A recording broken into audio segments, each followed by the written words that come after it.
Hey everybody, it's Jason Blaha here, and once again it's time for a lower body day, and I'm doing exactly what I said I'm going to be doing.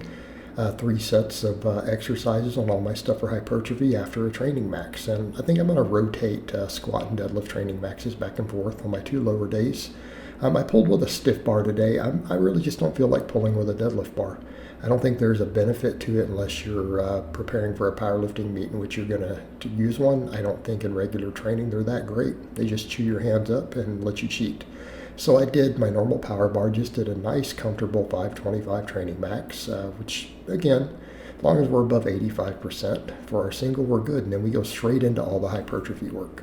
And I do want to make that clear. My training is pretty much bodybuilder training at this point. I'm just trying to maximize hypertrophy and body composition. I'm only doing the training maxes because I have roots in powerlifting. There may be some benefit I've discussed before as to a moderately heavy single before our rep work in terms of attenuation. But the main thing is just having some training maxes in so that if I ever need to jump up and really test my maxes on the big three, they're there. But everything else, as you guys can see, this is all pump work. Everything is 10 plus reps. So my first set of exercises, I just do a tricep, right? Just do these as a circuit pretty much. And this gives me enough time to recover from exercise to exercise. And so I do a glute ham raise. Then I do a belt squat. Today I went a little narrower on the belt squat and I felt a little more quad. I think this is kind of the way I want to go on these. I get plenty of posterior chain with the reverse hypers, glute ham raise, all that. I don't need to freak out about adductors or anything on this. I need to make sure my quads are getting adequate stimulus. And a little narrower stance like this does it better. The problem is the belt. I don't like the belt on the belt squat. And I had someone ask me about that, like, you lean forward quite a bit. I'm like, yep, I lean forward a bit. So they're like, why don't you go upright? It's extremely uncomfortable as a man, and I'll just leave it at that. Okay, we have stuff that gets in the way. It's not the most comfortable device in the world. And like I said, I almost feel in certain ways that the belt squat is almost a gimmicky thing. It is nice for convenience, but the belt squats that people think of that they had at Westside are not like these other devices. So afterwards, of course, I come in and do a standing calf raise. And I decided to put shoes on today since I have to do socks for my final exercises to keep from ripping the skin off my ankles and bleeding everywhere. I'm like, let me just throw the shoes on. And honestly, it made the calf raises easier.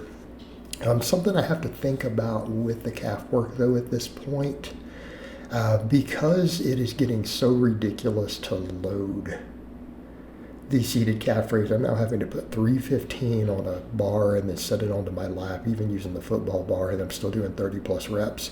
I'm not even feeling that great at calf activation. All this other stuff works calves. My calves actually got big without even doing calf work, genetics and all the other movements, glute ham raises, all that. I'm like, let me come in and just really focus on some high quality standing calf raises.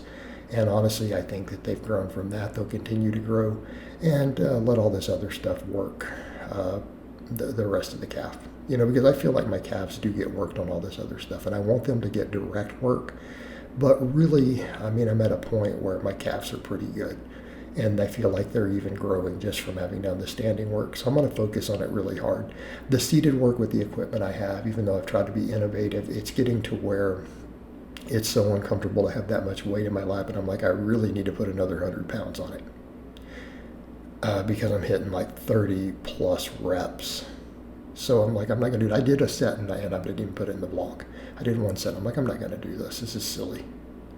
The standing calf raises work great. Although I will note, putting my chucks back on, I felt like I got a few more reps, and I think it's just the comfort level there. Calf's got a really good pump. I ended up getting right about 20 reps with this. And I've had some people say they don't always like the standing calf raise with a barbell. They're like, it's I'm really losing my balance and getting uncomfortable. It's like, no, just find your groove, guys. It's not that hard. I'm doing sets of 20 with this. I'll probably go up in weight. The trick is just finding a good high bar position and doing a fingertip type rack. Now, my second set didn't go as good. I found it better with the third, mainly because fingertips, it was rolling a little on me. But I felt like when I went with a wider grip on the last one, it was really secure. I felt like I got 20 good reps. You guys notice the calf pump happening there. It's a good exercise. No, I think this is absolutely fine. You just have to find your sweet spot, and once you do, you're good with it. It really is. It's perfectly fine. Again, it's all about finding that sweet spot for gripping it, putting it on your back. But I will emphasize going with a little bit of a staying higher bar is probably the way to go. And don't be afraid to just, lean forward a little bit. Even let your chest and everything lean forward, because it's not like you're trying to stabilize a squat. You're just trying to keep that bar over the center of gravity. And again, we're not having to squat into a squat. It should not be anywhere near as difficult. You just got to find your sweet spot and your balance, and once you do that, you're good. The glute ham raises, as you guys can see, I'm going weighted now, which again, one of the perks of cutting down is say, look, I'm just going to do 3 sets of each exercise, and I can put more into it.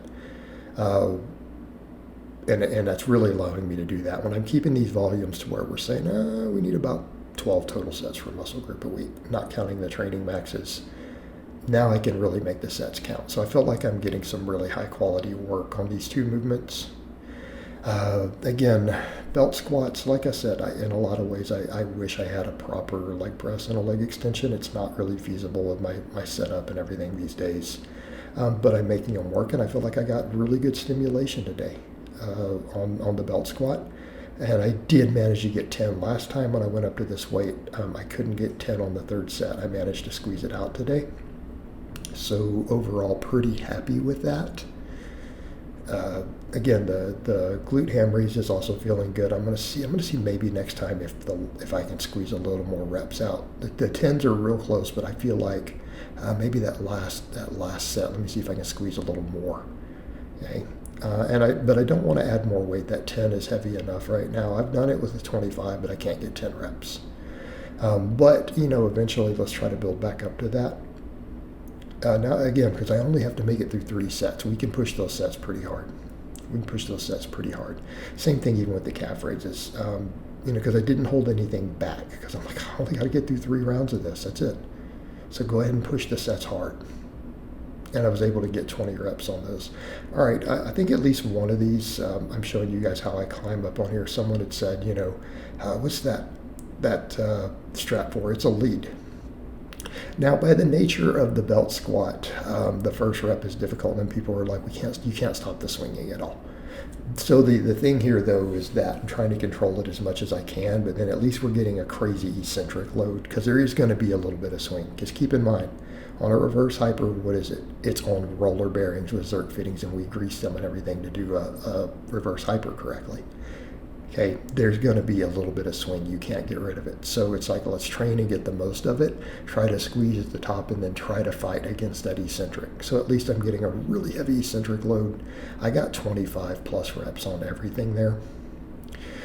So again, I bumped the weight up on these, and then so they put me at about 20 reps on the reverse hypers, 25 plus. I started losing count on the leg extensions, trying to take them as far as I could though.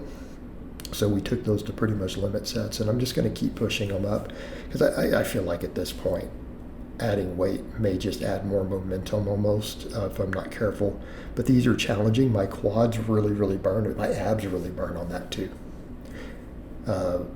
Both of these actually train my abs pretty hard. I had someone say, hey, you're not doing ab work on camera. I think you should start doing ab work. I do crunches at night. And sometimes I sit down and do a 200 or 300 rep set of just crunches while chilling and, bedtime, relaxing, getting ready to sleep. A lot of times I'll do crunches and stuff. So I actually do train my abs. I'm just not doing much on camera because I don't feel like doing the leg raises. I'm getting really high rep crunches in. But all this other stuff actually is working my abs pretty hard. I'm feeling them pretty intense, particularly on this. A lot of times I feel them on reverse hypers, but these leg extensions, yeah, absolutely. So you see me pushing myself more upright is to keep my abs from cramping up, trying to maintain that more upright position so that I can kind of pressing against that. Again, the problem we run into is the weights start going up. This is now, those plates are now a hair over my body weight at this point, because I'm weighing in about 218. That's 220. Again, we've got to watch counterbalancing that. But again, I do like that I can see that I'm getting leaner as I'm up there on top of the leg extension. All right, we're making progress there. We're going to keep getting leaner. A lot of people have said, positive things. Some people have said negative things. I'm just blocking people who say negative things. I don't care. It's one thing to make, ask questions. It's another to be rude. I'm just going to put up with it. And I shouldn't have to. But I appreciate the compliments. But I am not done. I'm going to continue to get leaner. Right? I'm going to continue to get leaner. We're going to continue to tighten up that midsection. Because, again, it needs to happen. And I feel like, again, if I keep losing body fat, it will tighten up. And I've had some regular posters comment in again about, oh, you should get that skin reduction. I feel like I need to make another video on that. I don't think people understand. They're not looking out for my best interest with that. They don't understand how invasive and horrific those surgeries are. Like, it's not just a minor thing to, hey, in 3-4 weeks you can lift weights again and low risk. Like, they're actually quite dangerous. And you were literally looking at 6 months without squatting or deadlifting. Okay, so just for the aware, it's not a minor recommendation, especially not when I know personally, if I lose another 8 to 10 pounds of body fat, it's still going to get significantly tighter. Because most of what they remove on those surgeries is still just fat adhering to the loose skin, some extra lipo and stuff in there, right? And you can still diet that off. So again, it's just makes way more sense to just diet it versus months and months without lifting, where you're going to lose tons of muscle and all the health benefits. It's just silly.